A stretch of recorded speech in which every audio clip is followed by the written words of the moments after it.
Hey there guys, welcome back to Magic TV. My name's Craig, it's 9 o'clock, it's Thursday and it's time for a Magic Stuff. Now today I'm going to be doing something for the kids or family performers out there, people that do kid shows or family shows, because you know what, there's a lot of people that do kid shows and family shows. I know a lot of performers that do close-up shows, they do stage shows, and they do kid shows as well, and there's nothing wrong with that. You know, I see a lot of superiority in magic. I would never do a kid show. I am a serious close-up performer. Well, you know what? Some of the best magicians I've ever seen are kids magicians, because you know what? The thing that you'll find about a kids audience, an audience of kids, is they are completely honest. If you are terrible, they will tell you, which is why so many people don't want to do kid shows, because they are scared to death of performing in front of a bunch of kids, because they are going to be honest.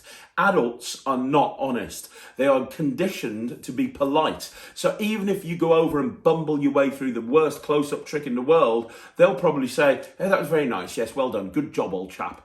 But that won't happen with a bunch of kids. You suck, they're going to tell you you suck. It's as simple as that. And I'll tell you something else, right?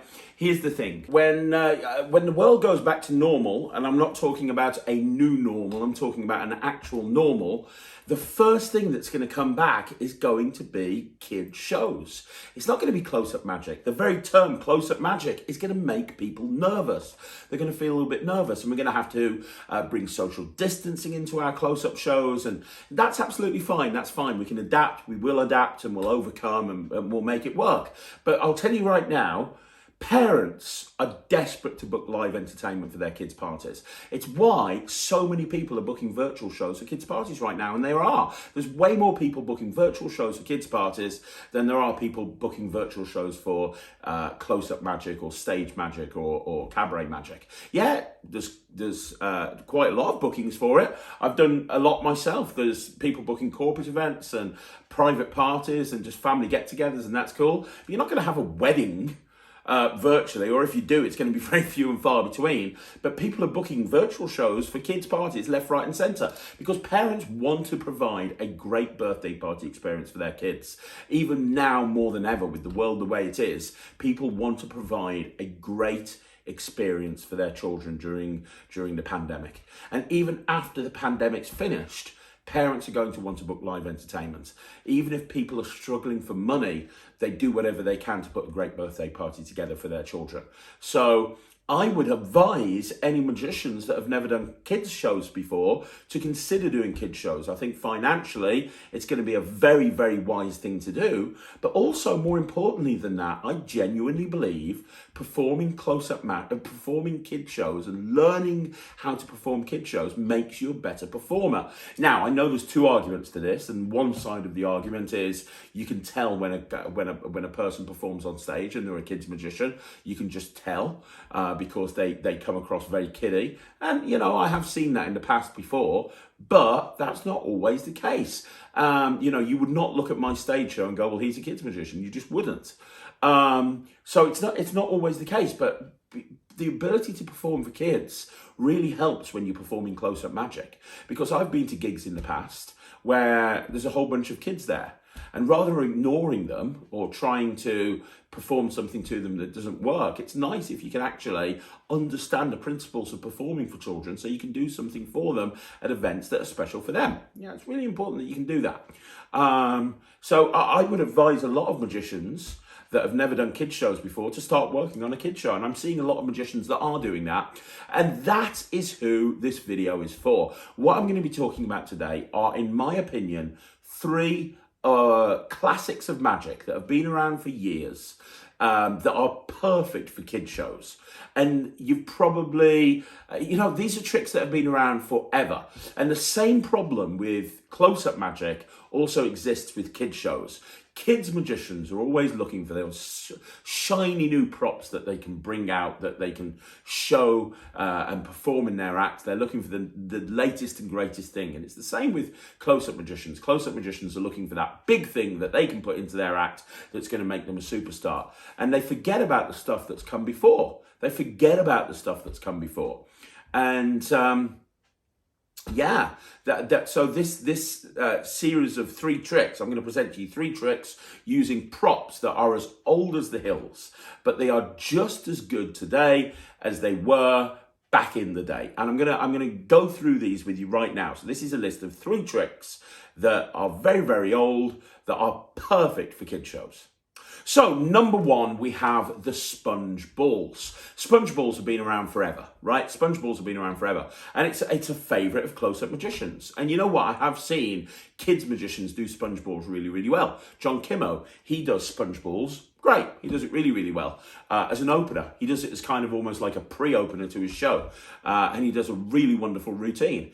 I use sponge balls when I'm opening my kids show in a virtual show, and it comes across really, really well, and it works really well. There's so many different ways you can use sponge balls. Now, when I'm performing in a kids show, I actually do a sponge ball routine where it's really only 1 ball. It actually becomes 2 balls at one point in the routine. But for the general rule, it's 1 ball, which is very unusual. You normally see the Pat Page style sponge ball routine where you start with 1, then you get 2, you mess up your 2 in the hand, 1 in, they have it where it jumps from your hand to their hand, and then you finish off with, 2 in the hand, 1 in the pocket, and they all disappear. That's the way that most people do it. This is really more about the sponge ball changing colour. Let's have a look at a live performance of this. This was shot live at a theme park in the UK called Drayton Manor. I was performing it in front of about 50 or 60 kids and about 50 or 60 adults as well. We'll have a look at the trick, and then we'll talk about why it's so good. Come up and help me. Who'd like to come up and help me? Okay. So, we're going to use a little ball here. Does anybody know what colour that ball is?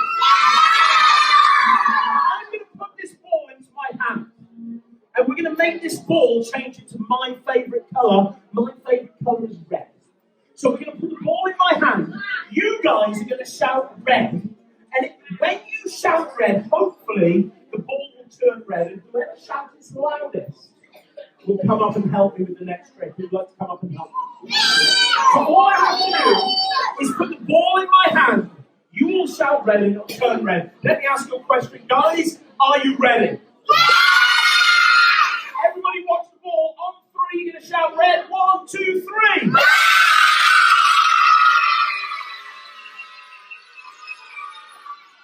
Very good.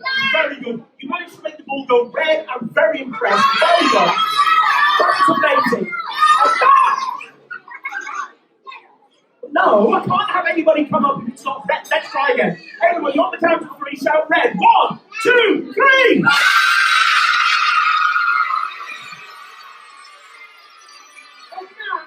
You will see that the ball has become red, and you guys did such You made it! There's a red back in my case! I have no idea how you did that, but you're scaring me. Stop it! Look, we're not trying to make it go back in the case. We're trying to make it turn red. Let's try again. Everybody, shout red!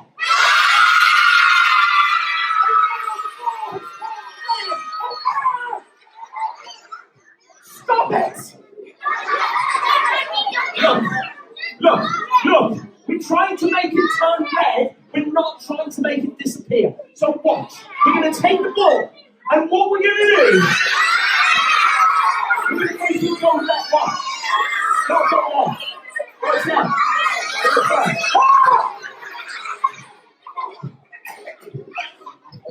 This is scaring me. Hang on. I've got an idea. We'll make them both go red. I've got an idea. I'll put one over here. I'll put one over here. One in this hand, one in this hand. Remember, one over here and one over here. One in this hand, one in this hand. Hang on, sorry. One here. One here, one here. One here, one here.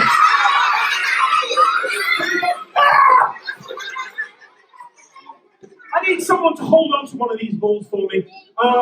What's your name? Stand up, Olivia. Stand right there for me, Olivia. Face the front, smile, you're in show business. Everyone say hello, Olivia. Say how you doing, Olivia. Say yo, Olivia. Olivia, stand over there, face the front.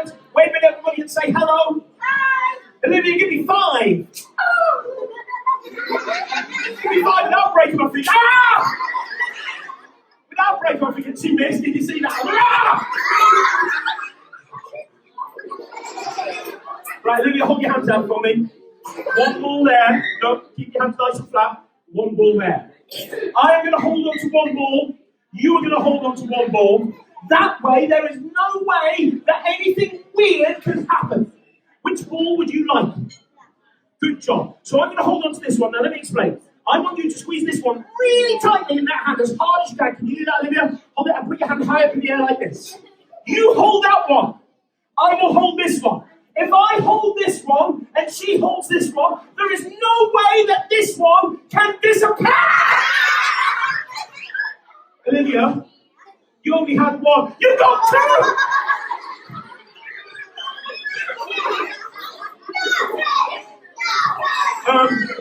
Hold your hand. Hang on. Right, hold it tighter, Olivia. Tighter. Put your other hand on top like that. If she has both hands over that ball, my ball cannot disappear.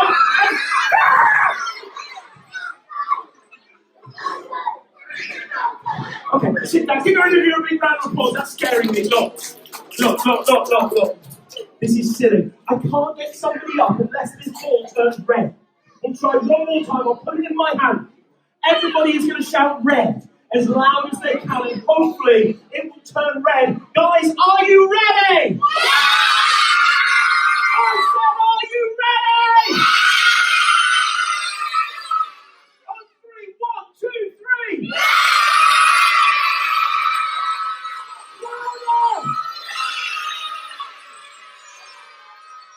Look, I can't look. You're going to have to tell me, guys. I can't look.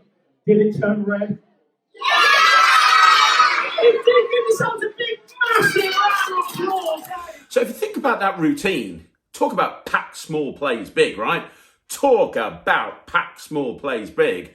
I need 3 sponge balls, 2 red, 1 yellow, or whatever I'm going to do with it. 2 of one colour, 1 of the other colour, and I'm good to go. And you can see that the routine lasts 5 or 6 minutes, and it brings the whole audience in. But the other thing that sponge balls routine does, which is really, really important, is it impresses the adults. Now, sometimes what kids entertainers do is they just pick tricks and they play it to the kids. And I remember when I first started doing kid shows, a magician that I respect a lot, Lee Thompson, who's a pickpocket, worked with Cirque du Soleil, absolutely amazing guy.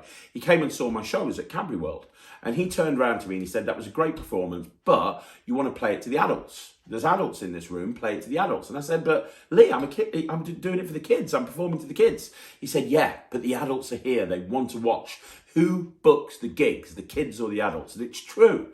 If you can do a show for the kids, but the adults have no interest in it, they're not going to really pay attention.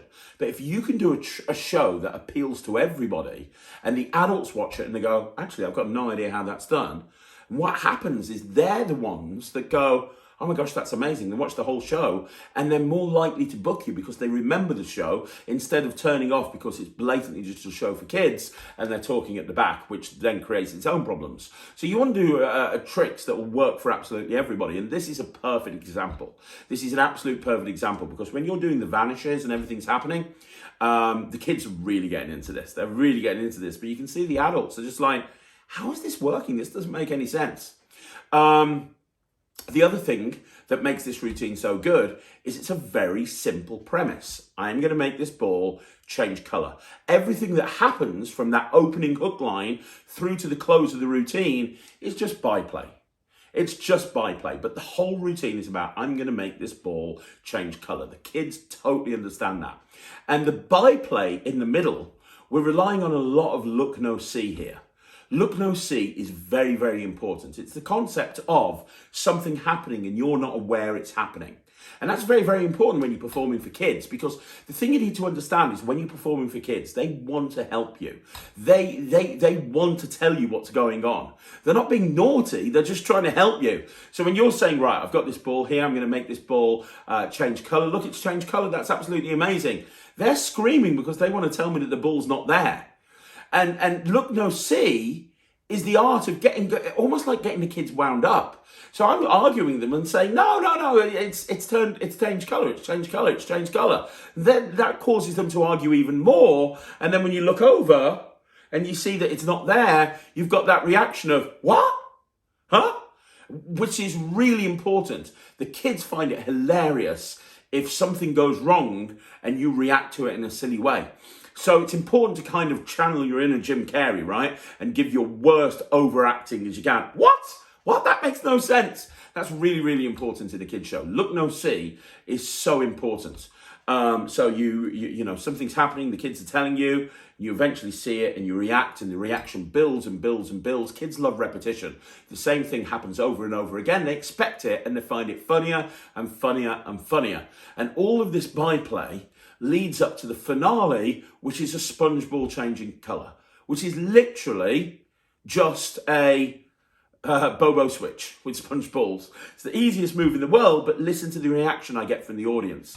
They absolutely love it because of the premise that's been set up and the flow that we've created to go from the beginning to the end of the routine.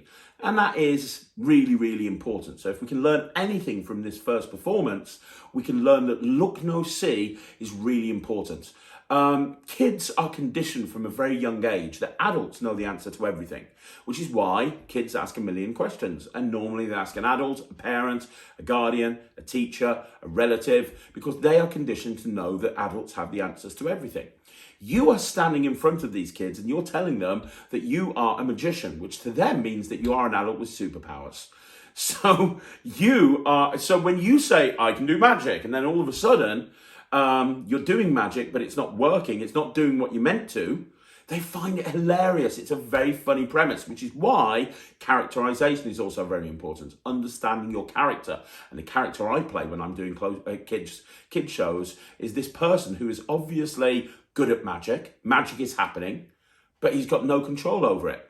It's almost like Fantasia when you watch Mickey Mouse trying to do all of the magic and then the brooms go completely out of control. It's exactly the same premise. So look, no, see, characterization, both very, very important. And if you can do a routine that plays to a big audience, that's also important as well. Make it so that the adults enjoy it and the kids enjoy it as well. So routine number 2, we're going to look at another classic of magic, 20th Century Silks. Now, 20th Century Silks is as old as the hills, but that doesn't mean it's not very good. It's fantastic. Now, we're going to look at a live performance of this. This was shot at Alton Towers, which is another theme park. I'm seeing a pattern here. This is another theme park in the UK. And it's all, the hotel, which is where I was, is all themed to pirates, which is why I'm dressed as a pirate and I'm standing on a pirate ship. In the hotel, sort of one of the main rooms in the hotel, there's a massive pirate ship, and then there's a big area where all of the kids and all of the adults are watching. And again, this is an audience of kids, this is an audience of adults, and they're all watching this pirate ship. And they're all watching me on this pirate ship as I perform 20th Century Silks.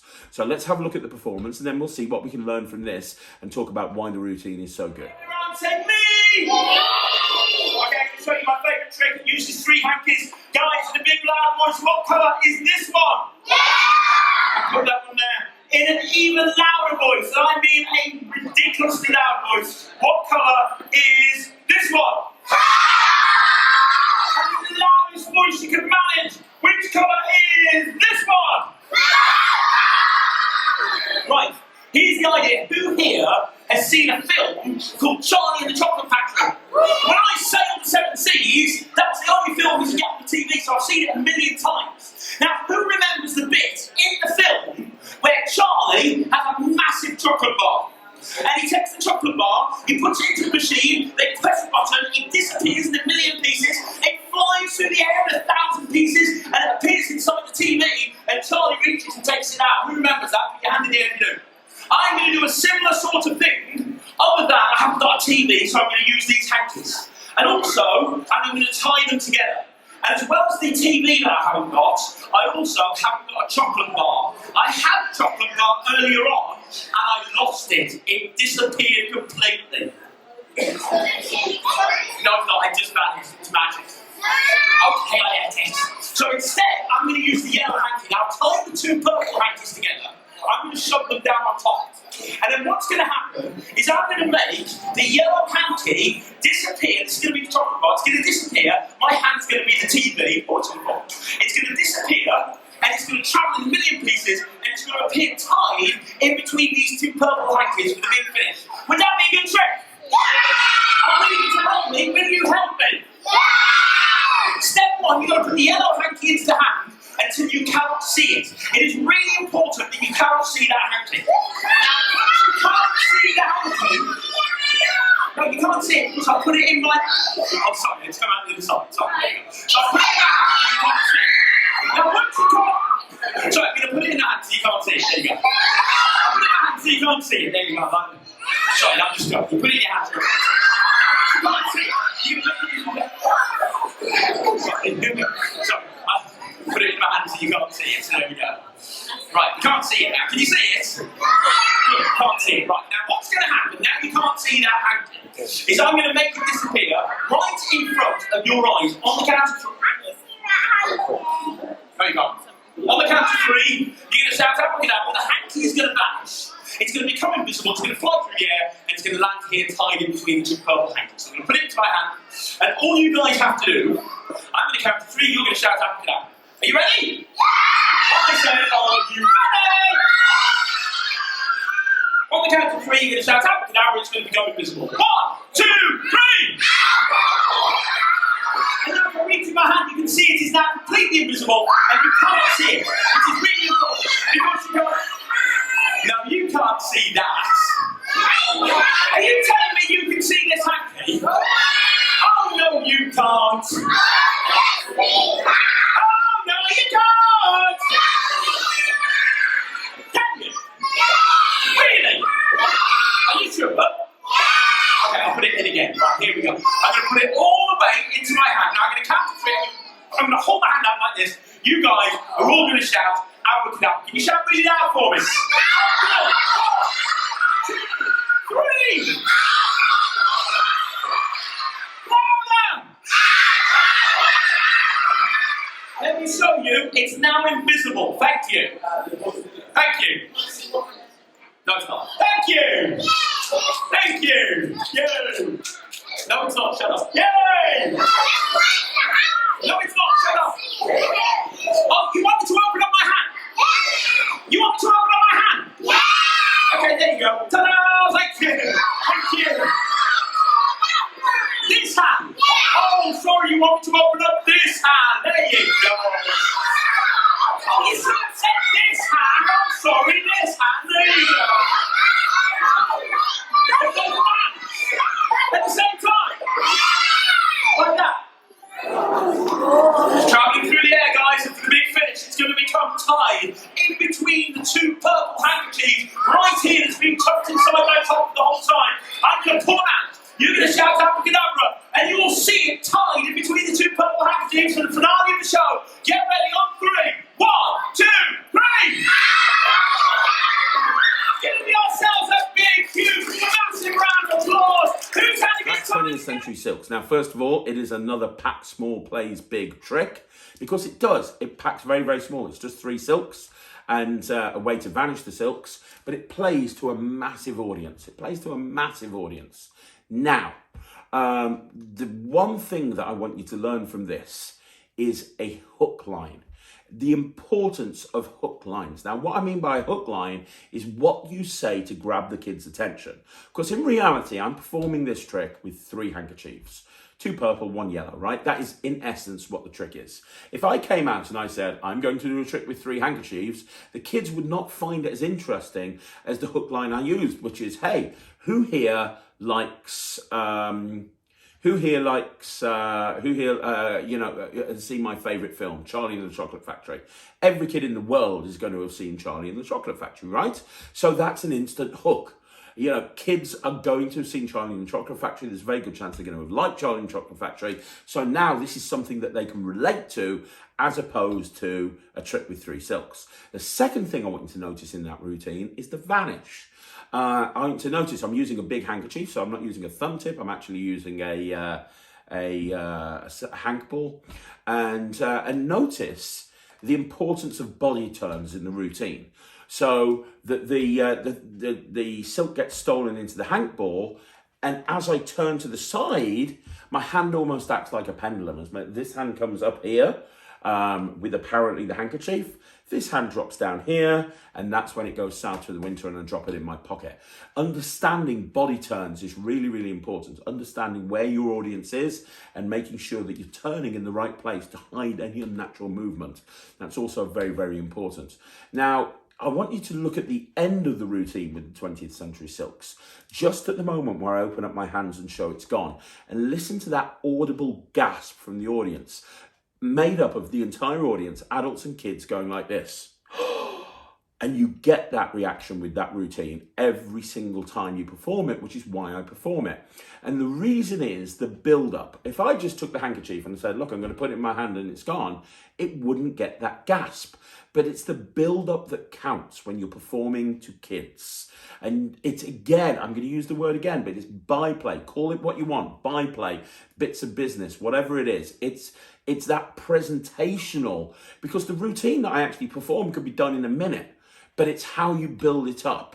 And in this case, it's, you know, I'm going to make the handkerchief disappear. Look, it's gone. Wonderful. Thank you very much. Oh, it's in this hand. No, it's not. It's in this hand. It's in this hand. Whatever it may be, the kids are now convinced that I'm cheating and it's in my other hand. I'm leading them down the garden path that I know they're going to go down, which is why when I open up my hands and the handkerchief is gone, they freak out. And then you've got that lovely moment of it appearing right there with the two handkerchiefs they've been watching the whole time. So 20th Century Silks is an amazing routine. And again, calling back to routine one, the sponge balls, I also want you to note that it's something that works for adults. It works for adults, it works for kids. Adults have no idea where the handkerchief's gone, which is why they gasp with the kids. They have no idea how it's appeared over there. It is a classic of magic that works for adults and works for kids. And it's a way of getting the adults to remember who you are and what you do. So the final routine I want to share with you is one that I debated on which routine to put next.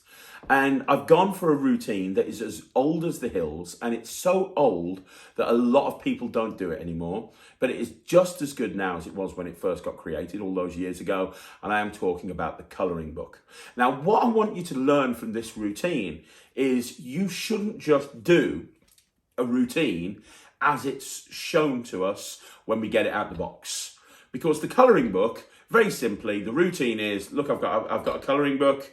There's no colours in it. Look, now I've got lines. Look, now it's coloured in. Give yourselves a big round of applause. That's the way that 90% of people do it. I want to watch my routine. Now, this is also part of the same show that I did the SpongeBalls routine in. So it's done at Drayton Manor. And I want to watch the routine because it's important that you watch the routine. I'm taking a colouring book and I'm turning it into a 7, 8, 9 minute routine just with presentation. Let's have a look at that routine right now. Who here would like to learn how to do magic? You would put your hand in the air.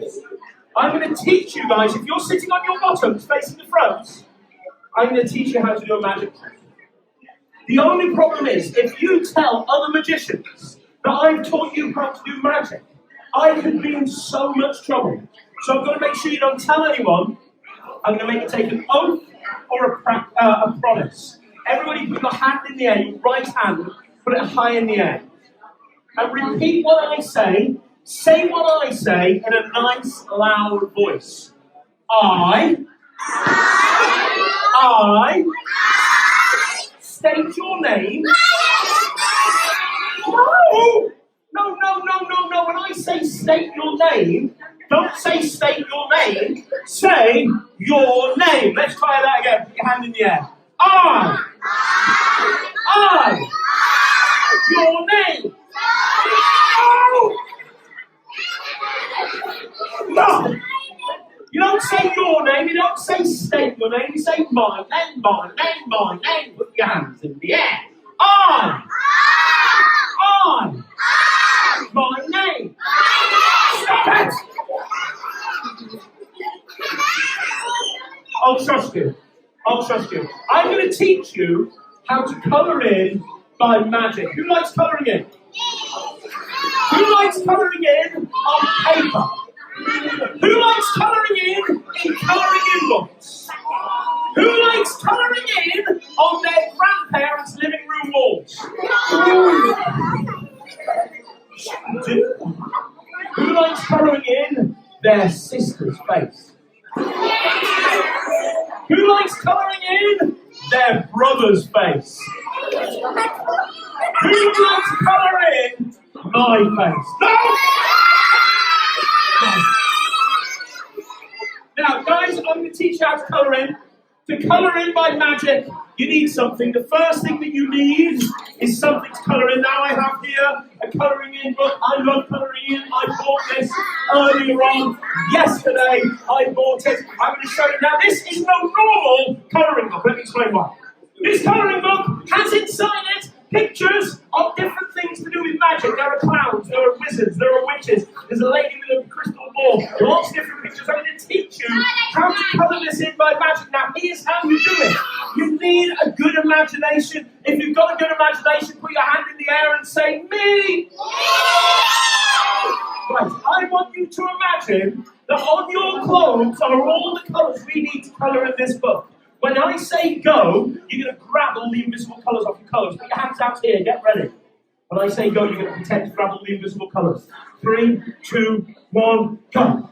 Reds, greens, yellows, orange, blues, all the colours. Take all the colours very quickly before they disappear. Put them in your mouth. Chew them. Swallow. Rub them around in your belly. Now, all you have to do to colour in the pictures, you just have to blow the colours of the picture. But I don't want a little blow like this. I don't want a normal blow like this. I want a big blow. Let me show you how to do a big blow.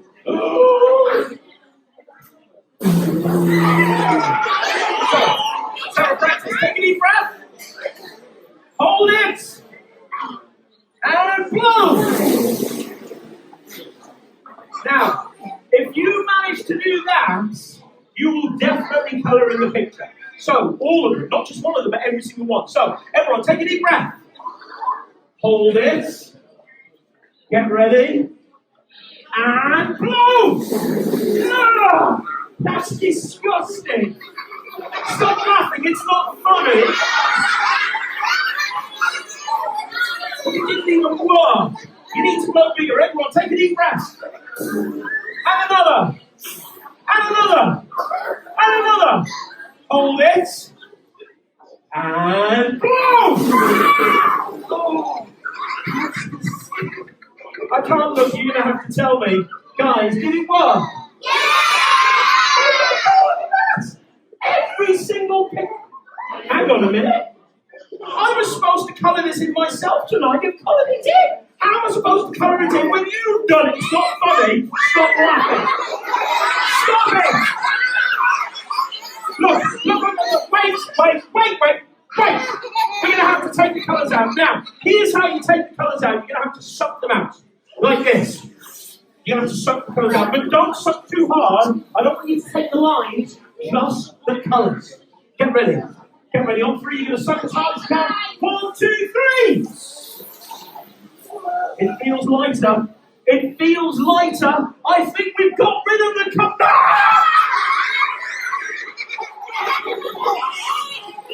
What have you done? I was supposed to colour it up until it's not there. Okay, look, there's only one way to fix this. Guys, reach in the air and grab an invisible pencil. Now, who can remember one of the pictures that was in the book? Good. What I want you to do is take your pencils and draw the pictures so you can remember in front of you. I remember a big tent, and it was man with some rings. I'll draw all the pictures. And now on 3, push the pictures at the book as hard as you can. 1, 2, 3, push. Whoa! I don't know. You're going to have to tell me. I'm going to look away. Is it all back together? Give yourselves a big, massive round of applause. Oh my. So, what can we learn from that routine? Well, what we can learn from that routine is the importance of looking at a routine when you buy it, making it your own, and creating a structure around it. So look at the prop and work out how you can do it. Think about the hook line. So what's the hook line here? You know, the hook line is who'd like to learn how to do a magic trick? Well, everybody wants to learn how to do a magic trick, which is great. Immediately, the kids are really interested in what you're saying. Oh my gosh, we're going to learn how to do a magic trick here. Another hook line is, who here likes colouring in? Every kid in the world likes colouring in. So now they're really interested in what you're saying. And then you tell the story of, oh, I like colouring in, I've got this colouring in book. You're laying up the premise. So you show this colouring in book and you tell them that you're going to teach them how to colour it in by magic. And you're going through all the byplay of blowing and blah, blah, blah, and all of that stuff. By the way, the blowing is going to get changed when I start performing this live again. It won't be blowing, it'll be throwing the colours or something. But, you know, this was pre-COVID. So they're blowing the colours, and then eventually it colours in. Now notice that it doesn't happen straight away. I'm building up anticipation. And then when I colour it in, I'm then like, I give a reason for me wanting to take the colours away. Oh, I was going to colour this in myself. I can't believe it. Oh no, don't worry. Let's suck the colours out. And now I've set up this really funny piece, which comes back to characterisation, which is they know my character is somebody who's a magician that gets things wrong, so that when I actually show, and I'm setting them up, I go, don't suck too hard. You'll get all the lines as well. We don't want the lines. Kids love knowing what's going to happen before it happens. My daughter, Thea, who's 5, she will watch the same episode of a TV show over and over again and never get bored. She loves it because she anticipates what's happening next. So they know what's coming, and yet when I flick through and all the pages are blank, they find it hilarious. And then you've got that finale where you're getting the kids to draw their favourite picture. And again, this comes back to the fact that you want to make a show interactive with children. The key thing to making a successful kids show is making it interactive. So you're interacting with the kids, you're getting them to draw lines, you're getting them to push the lines, and then the colouring book has the lines back in, and that's the end of the routine. Now, talk about another routine that Pack Small Plays Big. It's literally one colouring book, you put it into your bag, and you are good to go. My gosh, what a great routine. So this trick has got everything. It really has got absolutely everything. It can run for a very, very long time. I can shorten if I want to. It's got lots of audience interaction. It's got lots of comedy, but magicians won't do it because sometimes magicians will go, oh, well, you know, everyone knows the colouring book. People don't know the colouring book. I've performed this routine and I've had adults come over to me and go, can I ask you about that book? Because that made no sense. Just because we know it's been around forever, laymen don't know that. And it's an amazing trick, and it really does deserve to be in lots of, everyone's repertoire because it is so good. So there you have it. 3 tricks that probably aren't done very often in kids shows that are absolutely brilliant to perform. And hopefully we've learned a little bit about performing for kids as well along the way. What I want to do now is find out from you. Are you a kids magician? Do you perform for kids shows? Is it exclusively for kids shows, or do you perform for adults as well? And if so, do you perform any of these routines? And which ones? Let me know in the comments down below. What presentation do you use? I'd love to know. And also, are you an adult magician, and are you thinking about doing kids shows? Because if you are, let me tell you, I think it's a really good idea. Let me know all of this down in the comments. And if you want to see more videos like this, please like this video, subscribe to the channel, and I'll be back tomorrow with another video. My name's Craig from Magic TV. Thank you.